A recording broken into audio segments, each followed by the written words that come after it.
Satu pesan, ini pesan terakhir yang saya ingin garis bawahi. Negara tidak boleh memusuhi ulama. Jangan kepandaianmu kau pakai untuk menipu rakyat dan bangsa. Jangan kepandaianmu kau pakai untuk memperkaya bangsa lain.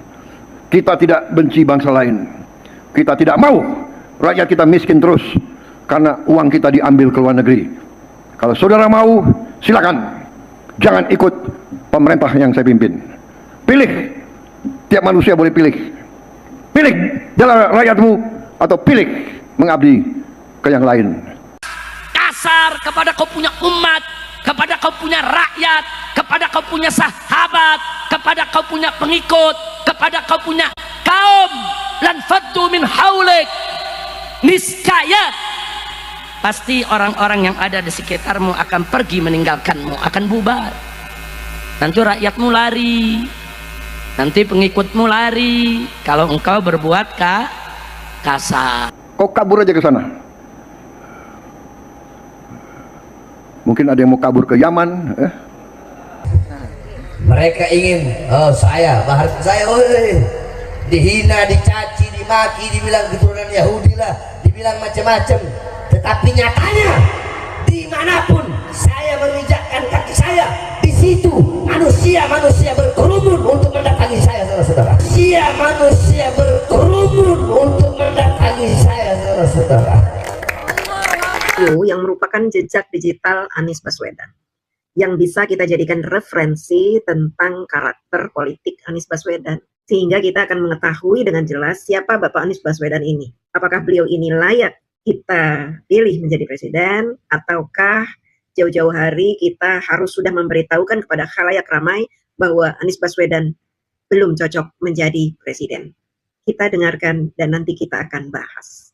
Ada satu pesan, ini pesan terakhir yang saya ingin garis bawahi. Negara tidak boleh memusuhi ulama. Dan saya belum pernah mendengar Bapak Jokowi, Bapak Prabowo memusuhi ulama. Bapak SBY, Ibu Megawati, itu belum pernah memusuhi ulama. Bahkan Bapak Soeharto, kalau dilihat-lihat juga tidak memusuhi ulama. Beliau dulu itu mengizinkan banyak ulama untuk ceramah. Hanya saja memang ceramah ulama-ulama di zaman Bapak Soeharto itu dibatasi. Ketika mereka ingin mengumpulkan jamaah yang jumlahnya ribuan, harus mempunyai izin dan harus dilaporkan akan melakukan ceramah apa. Setelah izin keluar, tema ceramahnya sudah diketahui, isi ceramahnya seperti apa, baru diizinkan. Itu zaman Bapak Soeharto seperti itu. Tetapi ketika reformasi sudah digelar di negara kita, ulama-ulama kita bebas mau ceramah apa saja di masjid-masjid, bebas. Ya. Apalagi ketika zaman Bapak Jokowi, ceramahnya itu sangat bebas dan menurut saya sudah keluar dari konteks ceramah seorang ulama. Saya dulu punya banyak rekaman ceramah ulama-ulama di zaman Pak Jokowi, di zaman Pak Ahok itu. Isinya itu ancaman semua. Isinya gantung Ahok, gantung Jokowi. Kita makzulkan Ahok, makzulkan Jokowi. Dua orang itu yang menjadi bulan-bulanan di setiap ceramah-ceramah, baik ceramah di sholat Jumat, sholat subuh, sholat zuhur. Dulu di zaman Bapak Ahok tuh Islam itu menjadi semangat untuk sholat. Karena memang dianggap bahwa kita ini sedang diperangi oleh Cina. Pak Ahok kan dianggap orang Cina, dianggap Pak Jokowi juga mendukung Cina gitu. Jadi seolah-olah mereka ini, ulama-ulama radikal ini menganggap bahwa Indonesia sedang dijajah oleh Cina. Jadi mereka berceramah untuk membangkitkan jihad melawan dengan cara bangun subuh berjamaah. Kemudian ketika umat Islam rajin datang sholat subuh ke masjid, mereka cekoki jamaah dengan ceramah-ceramah yang sangat provokatif. Sehingga memang pergerakan ormas-ormas radikal sangat berkembang pesat, lahir dari ucapan-ucapan ulama-ulama yang memprovokasi jamaah. Ketika selesai sholat, isinya tidak masuk dalam kategori ceramah yang sejuk. Ya. Tapi memang tidak semua ulama seperti itu. Banyak juga ulama-ulama yang ceramahnya sejuk. Tetapi rata-rata ulama-ulama yang ceramahnya sejuk justru dianggap penjilat pemerintah. Dianggap ulama-ulama yang mendukung Cina, ulama-ulama munafik, bahkan dituduh ulama-ulama su. Nah, itu keluar dari mulutnya pentolan ulama yang akhirnya ditetapkan sebagai tersangka. Karena kerjaannya setiap hari memprovokasi umat supaya muncul kegaduhan untuk melengsarkan presiden, menurunkan Ahok, dan orang-orang yang dianggap oleh mereka adalah orang-orang yang cinta Indonesia dan harus disingkirkan. Seperti Kang Deddy Mulyadi juga begitu. Beliau salah satu orang yang paling dicari oleh FPI HTI untuk dijauhkan dari kursi-kursi pemerintahan. Karena dianggap Kang Deddy ini musyrik, mempertahankan budaya Sunda. Jadi mereka ini berdalih ingin memurnikan nilai-nilai ajaran Islam di tanah Sunda, di Pasundan, sehingga orang-orang yang masih mempertahankan budaya Sunda itu dianggap orang yang sesat, harus disingkirkan dari pemerintahan. Begitu pula di Jakarta. Di Jakarta itu Ahok menjadi ancaman bagi mereka. Dianggapnya Ahok ini orang Cina yang ingin mengkristenkan Jakarta. Pak Jokowi juga begitu. Ketika Pak Jokowi naik menjadi presiden, karena dari Pak Jokowi menang di Pilgub Jakarta itu, sudah dianggap Pak Jokowi itu utusan gereja. Sehingga pada saat Pak Jokowi naik menjadi presiden, pada saat kampanye muncul tuduhan-tuduhan Pak Jokowi itu Heribertus, utusan gereja, utusan Roma, utusan Yahudi, dan sebagainya. Hanya itu Heribertus, bukan Haji. Jadi emang kalau saya menggambarkan ini sebenarnya saya bahagia gitu, sekarang ini tidak lagi terjadi seperti itu. Itu adalah masa kelam di era Bapak Jokowi dan Ahok. Ya. Masa kelam yang saya alami, bagaimana saya sempat dipersekusi, saya sering dituduh sebagai orang kafir, bahkan oleh teman-teman saya sendiri di kantor. Dipanggil, itu anteknya Ahok, anteknya Ahok. Jadi kalau saya jalan di pabrik itu, saya diteriakin, anteknya Ahok, anteknya Ahok. Itu orangnya Jokowi, orangnya Jokowi. Itu munafik, itu kafir tuh. Orang kafir pakai jilbab palsu katanya gitu. Saya kenyang dulu dikata-katain begitu sama orang Muslim. Orang Muslim yang percaya ceramah ulama-ulama yang tadi itu, yang mengajarkan kebencian. Yang isi ceramahnya 99% su'uzon, kebencian, perlawanan terhadap pemerintah. Dengan alasan menegakkan Islam di tanah Indonesia.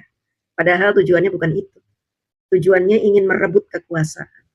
Sebagaimana yang mereka lakukan pada saat Pilkada DKI, mereka berhasil merebut kekuasaan dari tangan Pak Ahok, dan akhirnya APBD Jakarta yang jumlahnya 400 triliun kurang lebih tidak jadi apa-apa.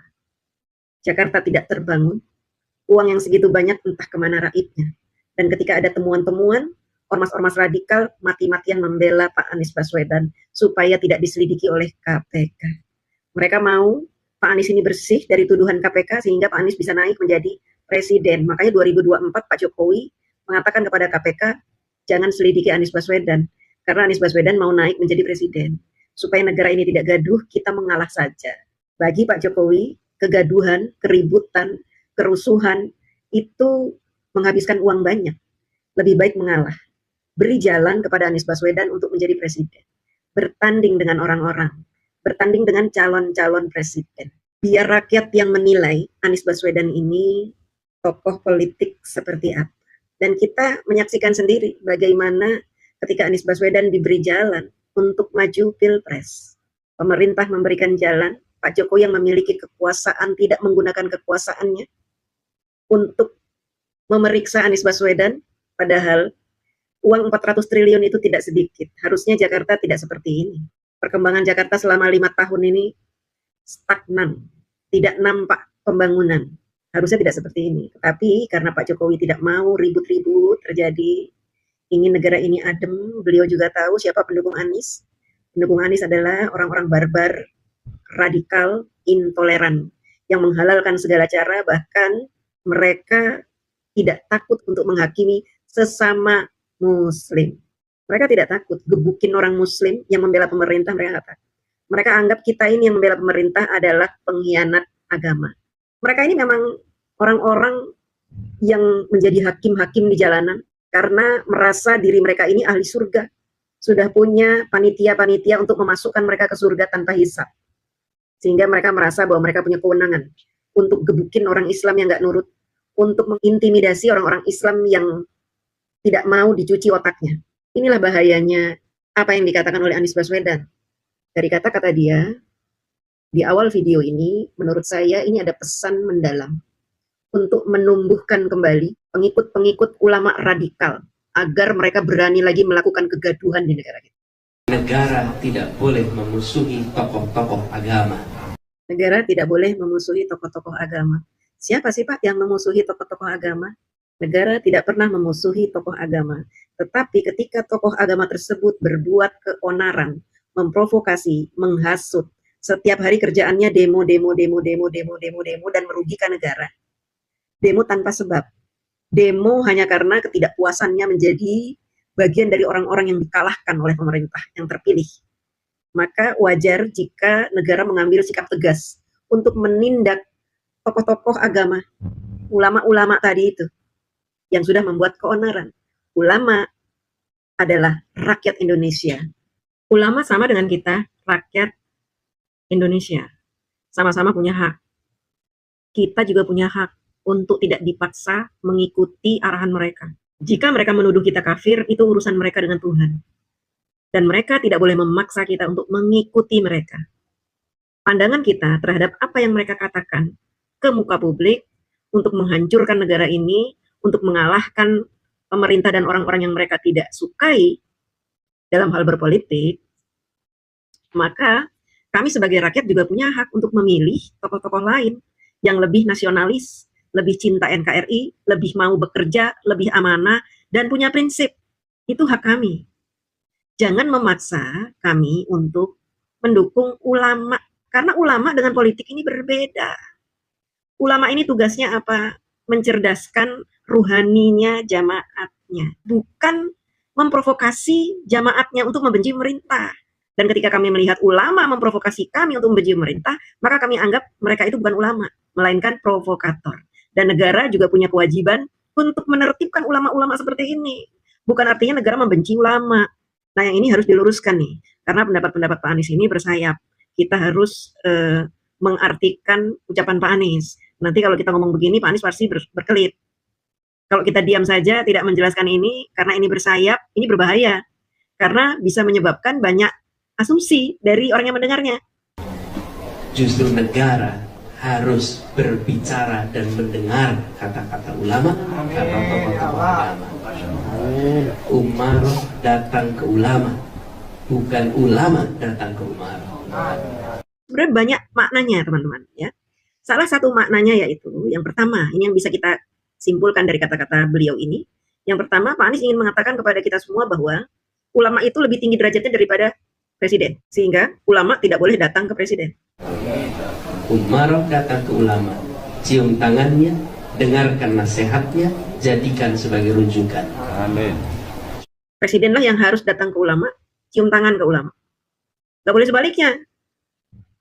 Jadi kalau ada ulama yang didatangi oleh presiden, ternyata ulama tersebut malah cium tangan ke presiden, itu udah sesat tuh katanya.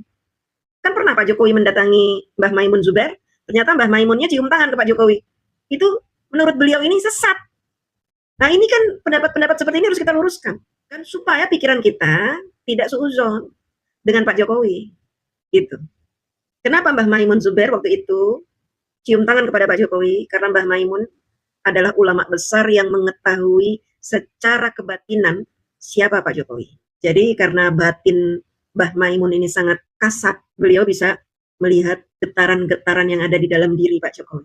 Kenapa Mbah Maimun cium tangan? Karena Mbah Maimun berterima kasih kepada Pak Jokowi bahwa Pak Jokowi sudah mengurusi Indonesia ini dengan baik. Sebagaimana dulu Rasulullah Shallallahu Alaihi Wasallam mencium tangan seorang tukang penebang pohon. Ketika dilihat tangannya kasar, dicium oleh Rasulullah. Padahal bukan ulama itu. Rasulullah tidak pernah cium tangan sama ulama. Rasulullah malah cium tangan kepada rakyatnya. Cium tangan sama rakyat yang tangannya kasar. Kata Rasulullah SAW, inilah tangan ahli surga. Makanya dicium. Karena Rasulullah kasab, bisa mengetahui, bisa melihat. Makanya dicium. Mbah Maimun sama, bisa melihat itu, kasab. Walaupun Mbah Maimun bukan sekelas Nabi, tapi diberikan kelebihan mengetahui hal-hal seperti itu yang orang biasa tidak mengetahui. Makanya ketika Mbah Maimun berkata bahwa saya ini meninggalnya nanti di Tanah Suci pada hari Selasa dan saya minta dikuburkan di makam para sahabat Nabi dan terkabul. Itu salah satu bukti bahwa beliau ini bukan orang sembarangan. Kata-katanya terwujud, cita-citanya terwujud. Insya Allah itu yang kemarin kami kerjakan, dan insya Allah biiznillah itu terus akan insya Allah dijalankan ke depan. Negeri ini sering menemukan masalah justru karena kita tidak bersahabat dengan ulama, tidak bersahabat dengan tokoh agama. Ada tokoh agama yang dianggap teman, ada tokoh agama yang dianggap lawan. Semuanya adalah warga Indonesia dan semuanya patut untuk didengar nasihatnya. Insya Allah, Tuan Guru, amanat itu kami bawa, kami pegang. Jadi Pak Anies ini belum kampanye, beliau sudah kampanye duluan ya. Kampanyenya tidak lain dan tidak bukan jualan agama. Seolah-olah hanya beliaulah yang menghormati ulama, yang mencium tangan ulama, yang berbuat baik pada ulama, yang tidak membenci ulama, yang lainnya tidak seperti itu. Beliau lupa bagaimana Bapak Jokowi sangat menghormati ulama-ulama. Bahkan ketika ulama-ulama yang membenci beliau mengadakan aksi 212, beliau hadir. Hadir bersebelahan dengan ulama-ulama pembencinya, menghormati ulama-ulama tersebut, ikut memberikan pidato di tengah-tengah jamaah yang sangat membenci beliau. Tentu posisi Bapak Jokowi saat itu terjepit karena dikelilingi oleh orang-orang yang membenci beliau. Pak Jokowi tidak peduli karena beliau menganggap bahwa yang hadir saat itu adalah rakyatnya yang harus didengarkan, yang harus diberikan wadah untuk berbicara, mengeluarkan unek-unek. Makanya Pak Jokowi walaupun diperingati oleh Menteri Keamanan bahwa Pak Jokowi tidak boleh ada di situ karena berbahaya. Semua yang hadir itu membenci Pak Jokowi, bisa saja mereka melakukan aksi-aksi nekat. Tapi Pak Jokowi menyerahkan itu kepada Allah karena beliau yakin bahwa Allah sudah menetapkan beliau sebagai pemimpin, maka beliau harus siap jika terjadi sesuatu di tengah-tengah acara yang memang diselenggarakan untuk menghancurkan